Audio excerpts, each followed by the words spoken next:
ओम शांति। आज 15 जुलाई 2024 के परमात्मा के अनमोल मधुर महावाक्य सारांश में सुनते हैं। बाबा कहते हैं, मीठे बच्चे, देह अभिमान आसुरी कैरेक्टर है, उसे बदल दैवी कैरेक्टर्स धारण करो तो रावण की जेल से छूट जाएंगे। प्रश्न है, हर एक आत्मा अपने पाप कर्मों की सजा कैसे भोगती है? उससे बचने का साधन क्या है? हर एक अपने पापों की सजा एक तो गर्भ जेल में भोगते हैं, दूसरा रावण की जेल में अनेक प्रकार के दुख उठाते हैं। बाबा आया है हम बच्चों को इन जेलों से छुड़ाने और इनसे बचने के लिए सिविलाइज्ड बनने का गाइडेंस बाबा देता है। सिविल आइज मतलब आंखें सिविल हो हमारी, किसी के अवगुण ना देखे हम।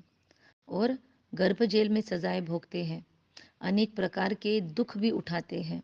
तो बाबा हमें अब इन सभी से फ्री करने आया हुआ है। तो हमें ड्रामा प्लान अनुसार बाबा बैठकर समझा रहे हैं। क्रिमिनल पापात्माएं बन चुके हैं ना, तो बाबा हमको फिर से उन क्राइम से, उन क्रिमिनल वृत्तियों से, पाप वृत्तियों से मुक्त कर रहे हैं, जिससे हमने विकारों के वश बहुत पाप कर रखे हैं। और अपने आप को रियलाइज़ करना, बाबा से क्षमा याचना करना भी एक सोल्यूशन है उसके ऊपर। तो हमने इसी के ऊपर 63 जन्मों की धुलाई के लिए एक योग प्रयोग स्टार्ट किया है। रोज़ सुबह में वो होता है, 4:30 से 5 के बीच में ज्वाइन करते हैं और 5:30 तक चलता है। तो यदि आप लोग भी उसमें ज्वाइन होना चाहते हैं तो आप हमें कमेंट में लिखें, आपको हम उसमें ज्वाइन करवाएंगे। लेकिन रोज़ कमिटमेंट से जुड़ना चाहते हैं तो ही ज्वाइन करें। बाबा कहते हैं अपने आप को छुड़ाना है, पापों से युक्तियाँ रचनी है। और बाबा कहते हैं शरीर में है तो रावण की जेल में छोड़ प्रॉब्लम्स फेस करते हैं दुनिया में, और शरीर में नहीं है तो फिर माँ के गर्भ में दूसरा शरीर लेते हैं, तो गर्भ जेल की अनुभूति होती है। तो बाबा दोनों भी जेलों से छुड़ाते हैं, इसलिए न रावण बचेगा सतयुग में, ना गर्भ जेल फील होगा। वहाँ तो गर्भ को महल कहा जाता है, आराम से रहेंगे, आराम से निकलेंगे। तो बाबा कहता है पुरुषार्थ जितना जितना करेंगे उतना बाबा हमको छुड़ाते रहेंगे।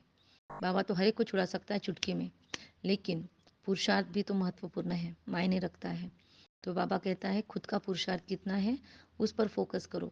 आँखों को हमने कितना सिविल बनाया, कितनी हमारी आँखें डूबती है इंसानों में, यहाँ की दैहिक या वैश्विक संपत्ति में कितना हम फंसे हुए हैं, कितना यहाँ के दैविक, यहाँ के स्थूल सुखों में हम फंसे हैं।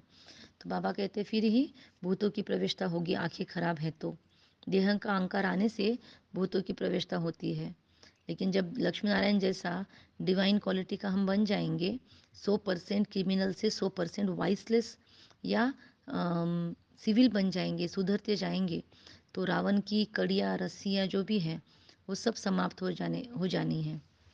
बाबा कहते हैं कि अभी जितना शरीर मिला है ना, इसी शरीर में हमको पुरुषार्थ करने की कोशिश करनी है, क्योंकि फिर से जन्म लेंगे, हाथ पैर बड़े होंगे, अवयव बड़े होंगे, फिर उसके बाद समझेगा, तो उसमें क्यों टाइम वेस्ट करना है। तो इसलिए बाबा कहते हैं अभी अपरंपार दुख भी है लाइफ में तो भी सहो, कोई प्रॉब्लम नहीं, दे अभिमानी भव, क्योंकि ये अंदर की शैतानियाँ समाप्त होने के लिए अभी ये सब कुछ मिल रहा है, समझना है, सेटल हो रहे हैं हिसाब किताब। बाबा आकर हमें गोल्डन से सिल्वर एज में लेकर जाने के लिए बैठे हैं। तो इस समय मनुष्य भी मनुष्य को खा लेते हैं, ऐसा भी समय है।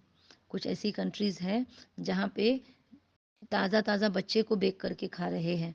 तो ऐसी खराब हालतें हैं, मनुष्य मनुष्यों को भी नहीं छोड़ रहे हैं। पहले तो जानवरों को काटते थे, अब एक दूसरे को भी काटते हैं। तो बाबा कहते हैं ऐसी भी आसुरी व्यक्ति है इस दुनिया में। तो अभी कई बच्चे एक कान से सुनकर दूसरे से निकाल भी देते हैं बातें। तो क्रिमिनल आई अच्छे अच्छे बच्चों की भी सेंटर पे रहती है, ये बाबा ने मार्क किया है। फ़ायदा नुकसान इज्जत की परवाह थोड़ी रखते हैं फिर वो आत्माएं। विकार हावी हो गया तो कुछ नहीं समझता है, मूल बात है ही पवित्रता की। तो इस पर कितने झगड़े होते हैं। तो अपने आप को हर स्तर से शुद्ध बनाना है, या लिख कर निकालना है रोज़, मैं शुद्ध आत्मा हूँ, मैं शुद्ध आत्मा हूँ, मैं शुद्ध पवित्र आत्मा हूँ, मैं मास्टर सर्वशक्तिवान हूँ। लिख कर निकाले 100 बार, 108 बार, 101 बार, 16,108 बार, 9 लाख बार लिख कर निकाले।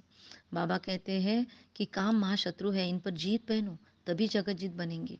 देवताएं संपूर्ण निर्विकारी है ना, आगे चलकर समझ ही जाएंगे, स्थापना हो ही जाएगी। कॉन्फिडेंस है बाबा को, लेकिन हमको इस पर भरोसा नहीं बैठना है, रोज़ हमको अपने तो पुरुषार्थ में लगे रहना है। अच्छा, मीठे मीठे सिखिले दे बच्चों प्रति माता पिता बाप दादा का याद प्यार और गुड मॉर्निंग। रूहानी बाप की रूहानी बच्चों को नमस्ते। हम रूहानी बच्चों की रूहानी माता पिता बाप दादा आपको याद प्यार गुड मॉर्निंग और नमस्ते। धारणा: कभी भी सुनी सुनाई बातों पर विश्वास करके अपनी स्थिति खराब नहीं करनी है। अंदर में सफाई रखनी है। झूठी बातें सुनकर अंदर में जलना नहीं है। ईश्वरीय मत ले लेनी है। देही अभिमानी बनने का पूरा पुरुषार्थ करना है। किसी की भी निंदा नहीं करनी है। फायदा नुकसान इज्जत को ध्यान में रखते हुए क्रिमिनल आय को खुद के खत्म करना है। बाबा जो सुनाते हैं उसे एक कान से सुनकर दूसरे से निकालने का दुस्साहस नहीं करना है। फिर बाबा कहते हैं वरदान में त्रिकालदर्शी की सीट पर सेट हो, हर कर्म करने वाले शक्तिशाली आत्मा भव। त्रिकालदर्शी की सीट पर सेट हो, हर कर्म करने वाले शक्तिशाली आत्मा भव। स्वीकार करें इस वरदान को कि जो बच्चे त्रिकालदर्शी की सीट पर सेट होकर हर समय हर कर्म करते हैं, वो जानते हैं कि बातें तो अनेक आनी है, होनी है, चाहे स्वयं द्वारा, चाहे औरों के द्वारा, चाहे माया व प्रकृति द्वारा। सब प्रकार से परिस्थितियां तो आएगी, आनी ही है। लेकिन स्वस्थिति शक्तिशाली है तो परिस्थिति उनके आगे कुछ भी नहीं। सिर्फ हर कर्म करने के पहले आदि मध्य अंत तीनों काल चेक करके समझ करके फिर कुछ भी कर्म करो। शक्तिशाली बन परिस्थितियों को पार कर लेंगे। स्लोगन है आज: सर्वशक्ति ज्ञान संपन्न बनना ही संगम युग की प्रारब्ध है। अच्छा, कम बोलेंगे, मीठा बोलेंगे, सत्य बोलेंगे, सोच समझकर बोलेंगे, निमित्त भाव, निर्माण भाव और निर्मल वाणी रखेंगे। ओम शांति।